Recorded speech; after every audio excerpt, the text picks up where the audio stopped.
Welcome to my angel card reading for the week. I'm very excited because going into this week, there is many opportunities that are coming to us. So let's see how Spirit wants to move through these cards. Okay, thank you, Spirit.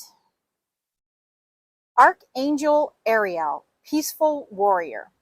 Thank you, Ariel, for helping me stand my ground with peace. So what I feel that this card is representing is that there are sometimes people are giving you their opinion of what you should be doing and how you should be doing it. This is where you need to stand your ground, but in a very peaceful way, a very loving way. You hold the power within, and it's in that heart center that you will find your peace. And I can see the wings on her back, and things are about to take off, take flight. There's someone that needs to hear this message because you're going after a dream and you're almost there. It's taking flight, but stand your ground in peace.